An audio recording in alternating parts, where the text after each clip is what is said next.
Hi guys, look what I have to show you tonight. It's a robin's nest and two beautiful robin's eggs. Aren't they pretty? Look at this beautiful nest. Look at all that's in there, leaves and mud, little sticks and grass. That mother bird worked so hard. And look at, they made it on top of our old wood ladder. Look at that. I'm going to read you a book tonight about bluebirds and their eggs. And this is from a robin. But I was excited to show you this before the story tonight. There you go. Hi guys, this book is called Blue Sky Bluebird. This looks like a beautiful book. See the house they live in? Yeah. I've seen those around. Yeah. One spring day, when the ground is a carpet of green, a pair of bluebirds arrive at their summer home. After they mate, the female weaves layers of coarse grass into a circle inside their nest box.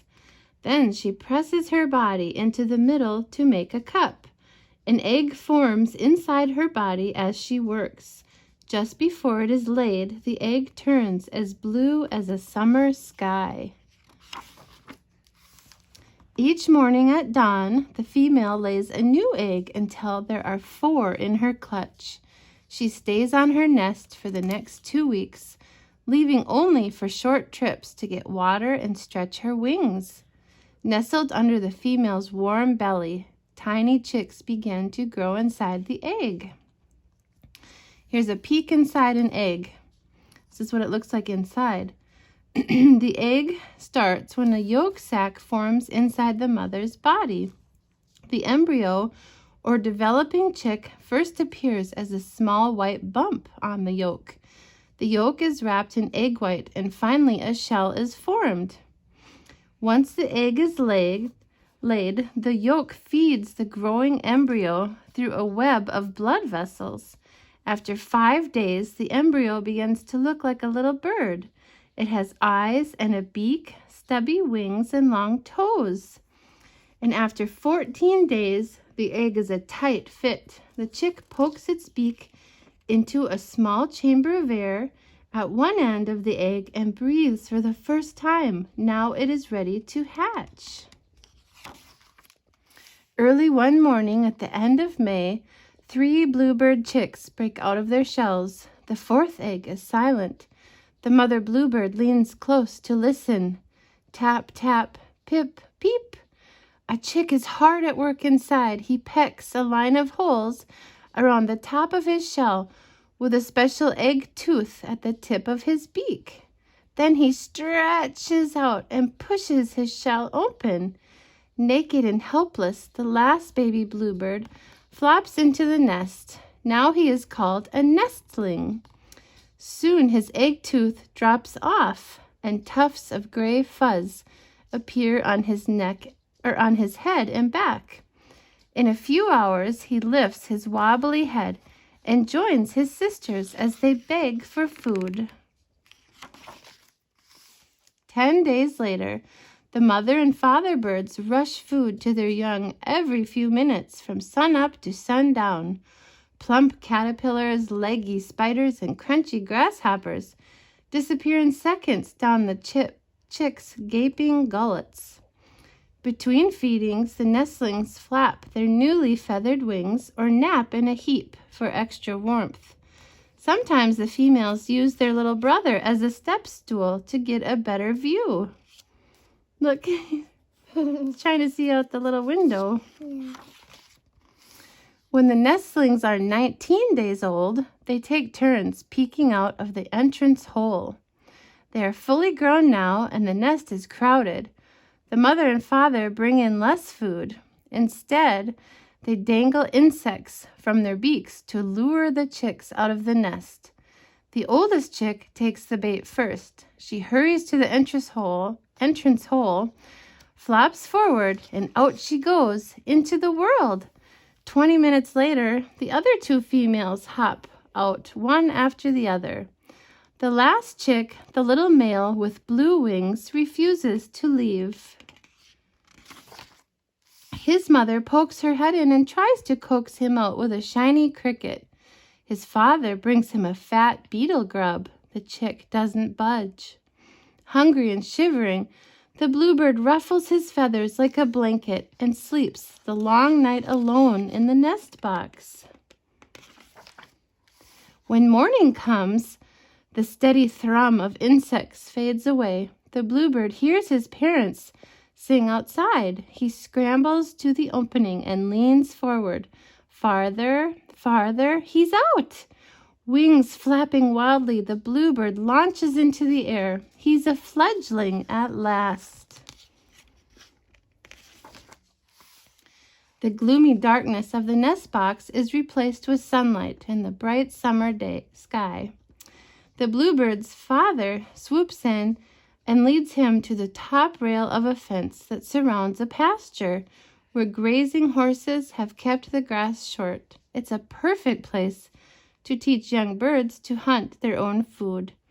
This June morning, animals are restless. They can feel a change in the air. Storm clouds are rolling in from the west. Look at those big clouds coming. Yeah. The mother and father bluebird gather their fledglings in a tree. As the wind shifts direction, heated air pushes clouds higher into the sky. This updraft feeds the clouds, which become giant thunderheads.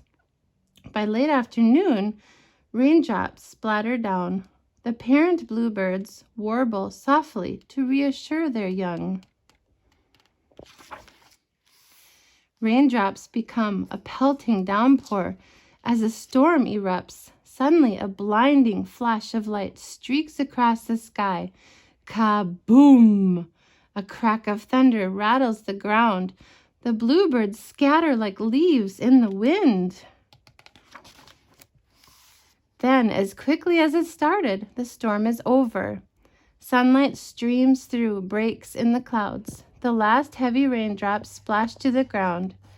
The bluebirds search for their fledglings. One female is hiding under a cedar tree.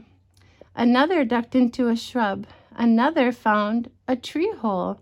But the male is missing. His parents call for him. Finally, they see him, feathers soaked, clinging to the spot where he was before the storm. For the next few weeks, the bluebird and his sisters follow their father. He shows them how to hunt insects by choosing a low perch and then pouncing down to the ground. Once the fledglings can gather food on their own, the parents renew their mating bond. The male flutters his wings like a butterfly, fans his tail, and sings to his mate. The female wing waves and warbles a song of her own. She builds a new nest. Then, perfectly timed with a great supply of insects in late summer, she lays a second clutch of eggs. In August, after the new chicks hatch, the young bluebird and his sisters help their parents raise the second brood. They practice flying and landing as they chase insects to feed their younger siblings. The whole family work together as a team, feeding the young and watching for predators. Summer lasts just long enough for the new chicks to leave the nest. The bluebird and his siblings lose their juvenile feathers and grow adult plumage by early fall. After a cold snap cuts down the number of insects, the family begin to fly south to their wintering grounds. Along the way, they stop to fuel up on wild grapes and sumac berries. Soon the fresh growth of spring will call them northward again, and the bluebirds will go their separate ways. Then the young male bluebird will return to the countryside where he was born to look for a mate and a nest box where he can raise a family of his own. Wow, we learned a lot about bluebirds. Aren't they beautiful? Yeah. But remember, what kind of bird's nest did we have in our yard? That wasn't a bluebird. What was that called? Do you remember? A robin. A robin. We have a robin's nest. And here's our devotion. Today's April 26th. And this one's called Friends Are Fun. Never abandon a friend. Proverbs 27:10. Friends are special gifts from God. You can never have too many friends. Friends are fun to be with, whether you are going somewhere special or just playing in your backyard. They can turn a boring day into a fun adventure. Real friends love each other no matter what. Thank God for a good friend. Friends are certainly one of God's gifts. They love you and hug you and give you a lift.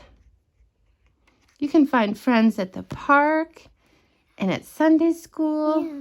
And maybe your neighbor next door could be your friend. I hope you liked the story tonight and the bird's nest and the eggs. Good night.